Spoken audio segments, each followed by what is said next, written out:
Hello and welcome to another exciting edition of Sports Wrap. I am Frank Walsh along with my friend and co-host Michael Wigdor. Now today, ladies and gentlemen, we are sitting among a baseball aficionado. He is a gentleman who started off out in Oklahoma, cut his teeth playing baseball, and along the way, all he's been doing is sharpening them with baseball. He is a Hall of Fame member of a couple of associations that he'll tell us about. He is a major baseball appreciator, more so than a fan. He is now living around the Rhode Island area. He is very big in the local baseball scene, and he's going to tell us about his company, which he started, the Zorian Bat Company, which supplied bats to the Major League and the American Baseball Association. So he is a wealth of baseball knowledge. So it gives me and it gives Michael great pleasure to introduce our guest, Mr. Rob Zorian. Welcome aboard, Rob. Thank you. Welcome to the show, Rob. Thank you, Mike. Yep. I tell you, I said we're probably going to be talking all things baseball here today, and you have a pretty storied history. So why don't you take us back a little bit, maybe back to Oklahoma, and kind of walk us down the path a little bit of where you started out and how you transitioned to where you are today. How's that? That sounds good. Well, I started out in Arlington, Massachusetts. Arlington. Oh, okay. And born and raised until I was 6, and then moved to Tenafly, New Jersey, Bergen County. When I was 7, lived there until I was 14, and then my family moved out to western Oklahoma to a town called Weatherford, and that's where I played high school baseball, and I played a year of junior college baseball in Oklahoma as well. Mm-hmm. And then you played some baseball in other colleges too. I you did. Keep going. Don't be modest here. This is your chance to brag a little bit. So I was brought back home. My brother was at Northeastern going ROTC at the time, and I had an introduction to Suffolk University and Coach Joe Walsh through a friend of mine who had played for Coach Walsh in the Cape Cod League. Cool. And he told me about the program, and I transferred into Suffolk as a sophomore and played for Coach Walsh for 3 years, had some really good teams at Suffolk, and got me involved in the Inner City League, which is in the greater Boston area. And I played in that league for around 12 years.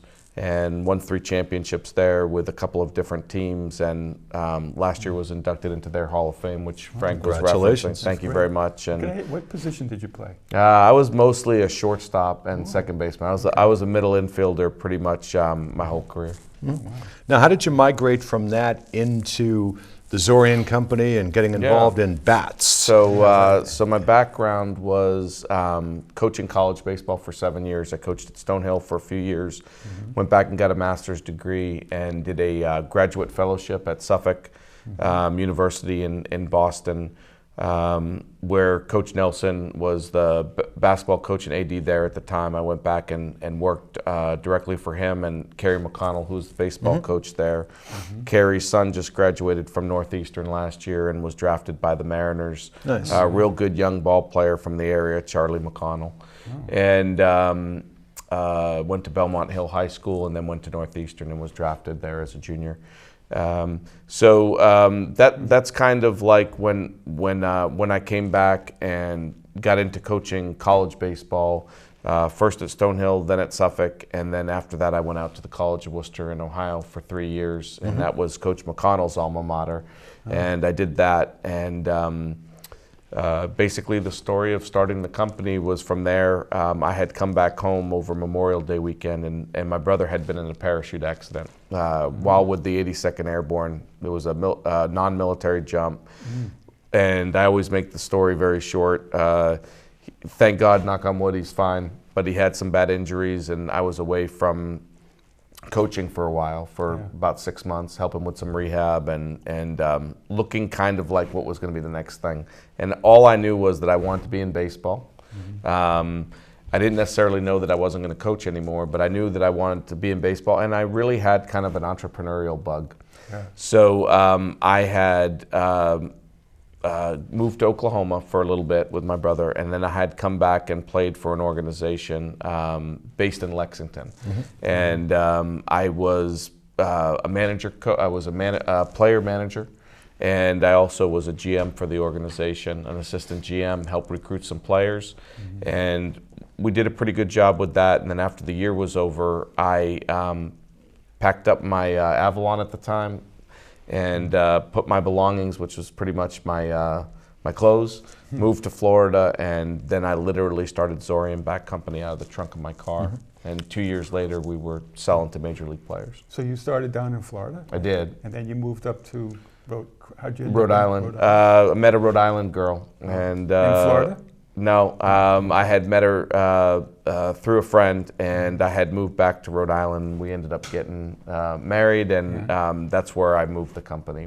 That's why I moved it back to Rhode Island. Now, you had some heavyweight competition, I'm sure, that you researched before you get into it. I You were did. dealing with the Franklins of the world and all the other major manufacturers. Yeah. What was your niche? Why would someone buy Zorian Bats instead of buy some of the other ones? What differentiated you, or what was your shtick that differentiated you from the big boys at the time? So that's a great question. So when I first started the company, wasn't Franklin, it was Louisville Slugger and a company called Louisville Slugger, Sam Bat. right. I remember having that. They were the only real two companies at the time that were selling a lot of bats into Major League Baseball.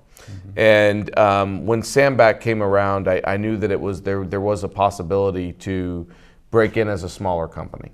And because that's how they did it. And they did it mostly on because they had a different kind of a product. It was made out of maple. So I started thinking about, if I was going to get involved with selling anything that was baseball, what would I want to sell? And it would have to be a product that I knew. So I had used a lot of wood bats in my time. It was very hard to find a good wood bat. As an amateur player and not a major league player, there was what they called retail wood, which you wouldn't want to swing because it doesn't last. And then there was major league wood that they were never going to give to. It wasn't available to people playing lower levels of baseball.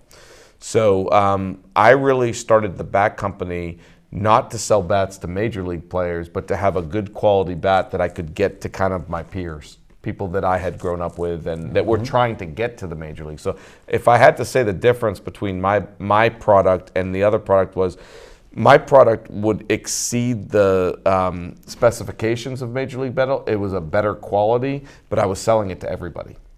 What kind of making wood? It accessible. When I started, it was mostly maple, and then as I got more, as I educated myself more on wood and how it's processed and how it's made into billets and how it's over the course, and I've been doing this 18 years now. It's hard to believe, but you just learn, like any other kind of business. Where do you get your wood? Where are you having your billets made? Which contract shops are you working with that can turn them around the quickest and make it to your spec? And but if you're making those bats, like you said, and you're competing with other companies, aren't you spending more money in order to make a better bat? So that again. So how are you actually making out as a business if you're spending more money to? Not very well, Mike. Thanks for hitting me there. No, because 18 years later, you're doing great. Of course I'm joking, but margins on wood bats are not great. We started developing. We always wanted to have an advantage for amateur players and higher level amateur players. So for me, like for example, Under Armour, they got into business because they were making performance wear. Their whole thing is, if you wear our products, you're going to be better. Well, I couldn't do that with apparel or uniforms. So I did it with what I call hard goods products, baseball bats. I don't make aluminum, but wood bats, I know what I'm doing. Fielding gloves. I love them. I mean, I've been a baseball player my whole life. You need a good fielding glove and a good pair of batting gloves. So wait a minute, Rawlings was around. Is Rawlings still around? Rawlings still there, yep. And who else is that makes gloves? Wilson. Wilson. You're competing with them too? Yep.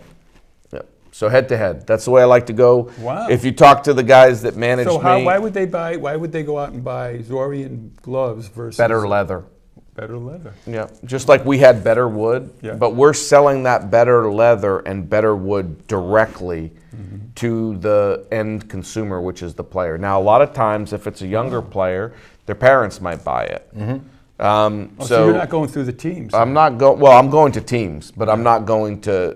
Again, not that I wouldn't like to be in retail, but for me, that's really not where we sell the most goods. Is not through retail. It's online, and it's directly to the teams, like you're saying, teams and players. We go out. Just a few weeks ago, we were at an organization that's based out of Duxbury, and we go to their AAU program directly, and we take all of our goods. Players get to touch and feel them and use them. To me, I grew up that way, old school. You have to put something in front of somebody if you want them to use it. So you go like to a trade show or something. I have done trade shows. I've gone to trade shows. At some point, as Frank knows, I'm very entrepreneurial. At some point, I'd like to run my own trade show for smaller companies that need exposure because, you were naming the big names. Those guys don't need any help. No, they don't. Louisville Slugger, for all I know, from what I've heard recently, they're a Chinese company now. Wow. They were first sold to a European conglomerate, multinational company, and that company was bought by a Chinese company. So if you want to buy a Chinese wood bat, go to Louisville. Yeah. Okay. And I think that's the way the big guys operate. We're made in the USA. And our gloves are made in Mexico, so we're a North American company if you want to look at it that way. Cool. Do you have sales reps that go out? I have a few reps, but that sell in different parts of the country for me. But we're a very, very small organization. We like to keep the brand as tight as possible so that we have that relationship mostly directly with our customers. But we do use sales reps. Okay. Let's transition from that, with the bats and everything. We're talking aluminum bats to wooden bats. Let's talk a little bit about something that I know you're very passionate about, which is the state of baseball right now among the communities, among the local areas, about getting kids into baseball and keeping that interest alive. And why don't you talk about, again, that state of baseball, for those 12, 13, 14, 15-year-old kids in between, maybe, playing Little League ball and then playing high school, those gaps in between, people who finish college and then, you know where I'm going with this. I do. And that's a passion of yours. Yeah, talk about that. It's a very big passion, and I would say that 12's too late. If you've waited in 12 till baseball, you're done. You're not going to develop a baseball player at 12. Baseball players are different. Baseball's a different sport, and I always use football and basketball as a good example because I also think hockey's pretty specialized because of the skating aspect of it. Absolutely, yeah. But you can be a great athlete, okay? And I know this from growing up in Oklahoma. You can be a great athlete and start playing football or basketball. You could start playing in high school. And you could be an NFL player, you could be an NBA player. That's true. And we've seen that development over in Europe as well with basketball, right? Yeah. You can't do that in baseball. No one can name me a baseball player that started playing baseball when he was 16 years old and he's playing Major League Baseball. It's a game of repetition. It's constant. It's muscle memory. There are other sports that are muscle memory, but baseball's intense. Is it also because it's like the hand-eye coordination has to be off the charts? Because they say it's does. the hardest thing in any sport. And it is, to hit a baseball. and again, I don't think there's any argument anymore because it's been tried to be argued golf ball, but a golf ball's standing still. It's not going anywhere. That's right. Baseball's coming at you 95 miles an hour, and the guys keep getting bigger and faster and stronger on the mound. That's right. So now, I don't know what the average used to be, but I remember guys pitching in the high 80s, and they were pitching in the major leagues. They were phenoms, Yeah, and I don't know. There might be something with the guns a little bit too, because I still don't see a lot of guys throwing harder than Nolan Ryan and Koufax. Guys like that were throwing, that people were throwing in the 90s back when the guns were slow. Yeah. I think those guys would still be explosive, and plus their careers were 20 plus years. Right. And a lot of guys Clemens. now aren't having Clemens. them. Clemens too. So and they learn how to pitch based on everybody's arm deteriorates over time. Yeah. But some of those guys that are around a long time, like a Clemens, You know, and you could put Pedro in that same category. Pitched a lot of years. Right. Those are guys that learn how to win without their best stuff. Right. And the first thing that goes is the fastball, so you better have some other Right. pitches, right? Exactly. So back to the development is you got to start young. You need a lot of repetitions when you're young, and the repetitions need to be done the right way. And I think where we're having a problem is that there's so much out there now. Travel baseball, Little League baseball, all kinds of different youth leagues that I think where we're having a little bit of a drain, and it's nobody's fault in particular, is there's a lot of other things to do out there. Correct. And I'm not just talking about sports. There's Right. a lot of things going on in society, right? Yeah, You I was got- just going to ask you about that, about, you know, how, you know, and I'm sure that you're trying to do this is keep that interest going in baseball, because, you know, I remember when we were all kids, you could drive around and you'd always see Yeah. kids in the sandlots playing baseball on the Sunday afternoon, playing So- stickball in the right. streets. There you go. You know, do that all the it was legitimately America's pastime. Right. You know, it was Right. legitimately America's pastime. So I'll hit on that a little Yeah, bit. so when I was, how do you keep that going? I mean, what are you trying to bring that passion and trying to draw these people back into the baseball diamond? Yeah, I think that you know, it started for me again when I was in New Jersey, because we played a lot of stickball. Yeah. Yeah. And My friends and I. Wiffle ball. yep. Wiffle ball. Wiffle ball was more of a New England thing. Yeah. But Jersey and New York was a lot of stickball. We played stickball. And we played it at our school. We used the school wall, and then we had Yep. actually two stickball fields. Yeah, wow. One was in the front of the school, and we had a box there, and then we had one on the side that we used the Little League field that was there at the school. We actually used their fence and backstop. That was our home run. Yep. So you know, you made Yeah. up your, and there was a Right. lot of Frank and I have talked a lot about this, and Mike, we did a little bit this morning about. Yeah.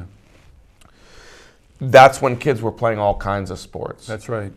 And now it's different. And how I look at it now is, as a parent, there isn't anywhere that young kids go where their parents aren't driving them anymore. We got on our bikes and That's we drove. true. We That's rode right. places. That's true. My brother and I used to ride down to the municipal tennis courts and play tennis. Now I'm not a great tennis player, but we played tennis. Yeah, yeah. So we, what? You know, just we played moved the- to Oklahoma. We played We all did, racquetball. yep. We Right. played everything. Yep. Yeah, And I that's think now everything's getting specialized so young Yes. that's the big challenge, is that how can you get groups of kids together and just, you know, because it is a different day and age. Correct. But how can you get them together and just say, guys, go play?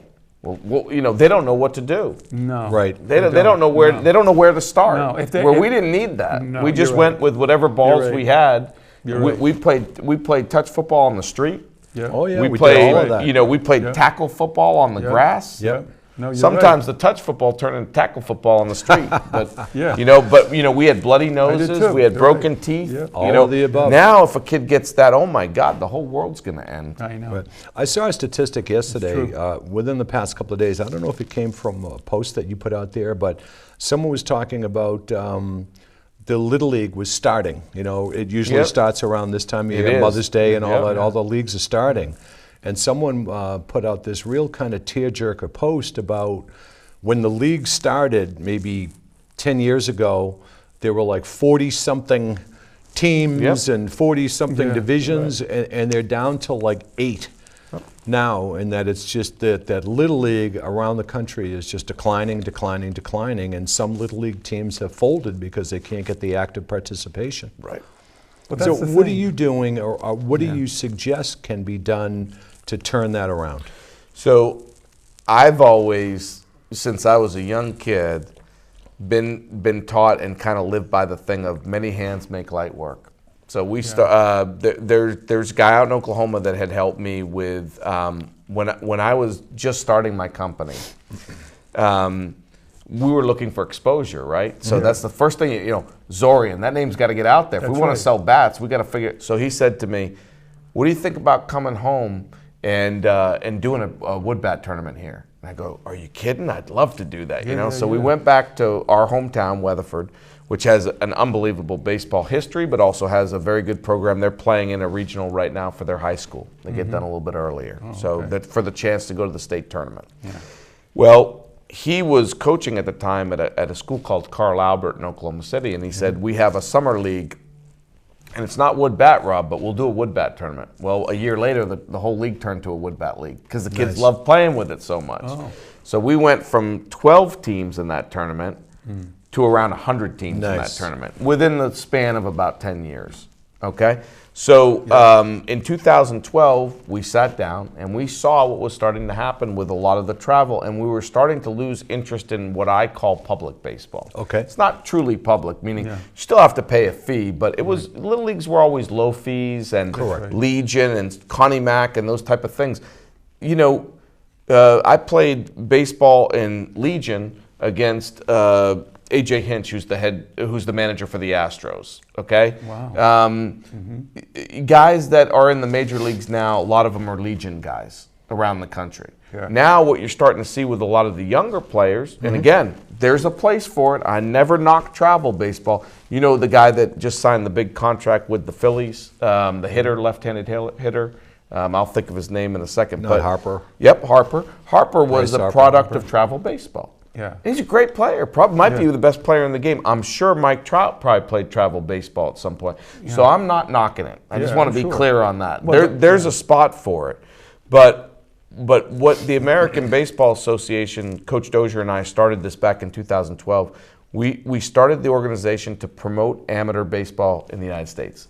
Plain and simple. Oh. As far as we know, it's the only fraternal and sororital baseball I don't like to use the word organizational because that doesn't usually mean fraternal and sororital, but it's the only place where you can go. If you really want to make a difference in your local baseball community, you can call the American Baseball Association, see how to get involved. Nice. And make a difference in your local community. It's still a community game. No, but I mean, the thing is, I live in Stoughton. We have little league teams. We have teams. Right. We have kids that come out and play. I don't know how popular it is, though. But is that what you're saying? That what Frank's saying, it's gone down in popularity. The American Baseball Association is not a league, so it's just an organization that helps people where if they see where their struggles are, they can literally call, join the organization, and get the help that they need within their own local community. Or they can start their own, I don't like to use the word chapter. There's no chapters, but they can start by meeting with some people in their local community and being in touch with our national organization about how are we going to help them. Now, you may or may not know the answer to this, but has baseball stepped back at all or continued to support regional baseball, local baseball? Because all I ever hear about the major league doing is supporting like little leagues or supporting colleges. Do the major leagues support any kind of local?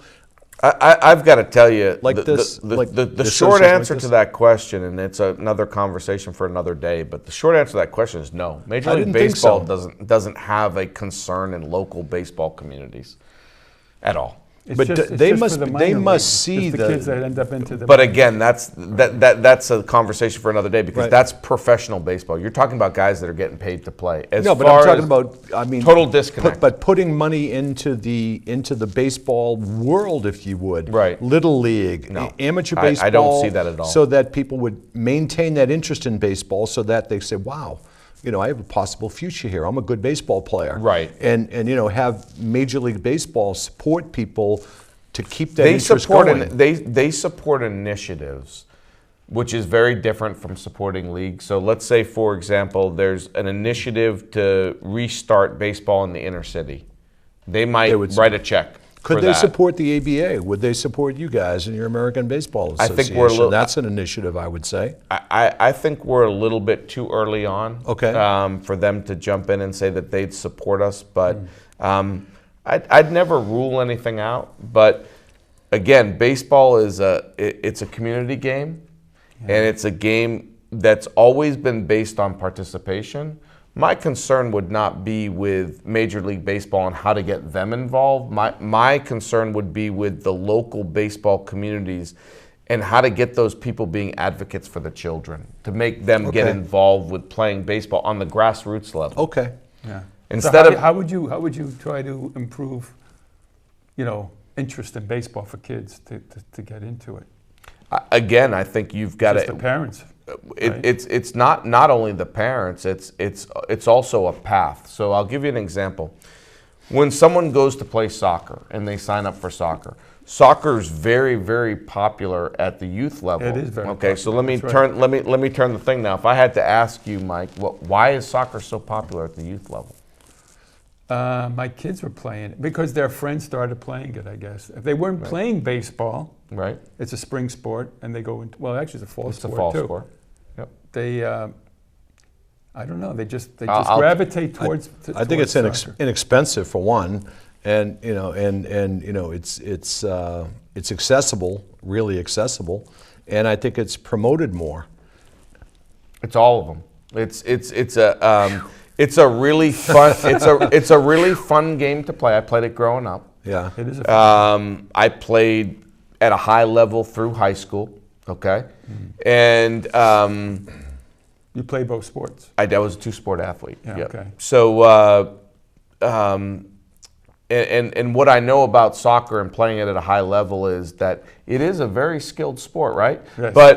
But not when you're young. When you're young, you can go out there and Right. play it and have fun. Right. All the way through what you would call little league soccer. Now, again, Yes. they don't have little league soccer; they have town rec soccer, is what they call Right, it. that's right. All right, you can play all the way through 12 years old. I can tell you, it can be fun. You don't have to be very good. right. You can find a spot on the field to hide you That's true. if you're not strong. Right. And you are running around and getting the exercise, which is very healthy. So I'm a huge soccer advocate. I love soccer. I don't like lacrosse as much because it competes with baseball, which I don't like anything to compete with baseball. So it's natural for me not to but I appreciate the sport. So you don't think baseball is promoted enough? That that's one of the main reasons that kids are not interested in it? It's not promoted enough at the youth level. local level, They're yeah. not getting kids involved, and they're not coaching because, and this much I know you can't help. Okay, this is a societal thing right now. I'll ask both of you guys this question. What do you think the reason is why? Forget about not getting involved. Why do kids quit baseball so easily? If you had to say. I think because baseball, from my own experience, if you're not good in baseball and you're not having fun at it, But you're going to leave. Bingo. And I was If not, you're not I, having I, fun, I couldn't hit a curveball, so I was now out. let me ask you this question: what age did you leave? I think I was maybe 5th or 6th grade. Okay. Now, same thing. I was I'm going to gonna say ask the you. same thing. It was that it has to be fun. It has to be fun, and you have to Okay. be relatively good at it. That's because right. Okay. it's one thing that if you're not good at it, You won't stay with it. you can't. They can't really hide you. They Right. can stick you in right field, but So now let me go back. All right, So- just before you Yep. get on that, We don't have much time, One of so the you- enemies, Yep. one of the enemies of our show is the clock here. I know. Okay. He should So make we're- his point then. Yeah. I'll give you the quick version of Yeah, that give point. the point. Yeah. Today, parents are the own worst enemy of the kid. That 8-year-old now that was playing baseball that may have a chance to be good at it, he's going to quit, not because he doesn't like baseball, but because his parent is telling him, you better go to lacrosse because you can't catch the ball yet. Whereas you guys were forced Pretty by much. somebody to stay and play at least till you were 11 and 12 to give it a fair shot. Kids are quitting too Pretty easy. much. They quit everything. Yeah. That's If a they valid can't point. be, if their parents don't see them being the next coming of Mike Trout, Good point. Valid they're point. quitting. That's a valid How do point. you like that? I hate it. But as always, I don't like it, though. we could talk for We another couple of hours, You but could come back unfortunately, Okay. For sure. we don't have time. But it's been very informative. I told you this guy knew his stuff, Mikey. Oh, please. It was a very good, excellent, very good. Thanks, man. really I appreciate enjoyed it. Yeah. Appreciate really you guys thank- Learned having a me lot on. from you. We really thank you So, for coming on. we have to say goodbye. We have to thank Roxanne Morris for our Thank great you, Roxanne. directing. And so for Mike Wigdor. And Frank Walsh and and Rob Zorian. Bye, guys. We will see you down the road.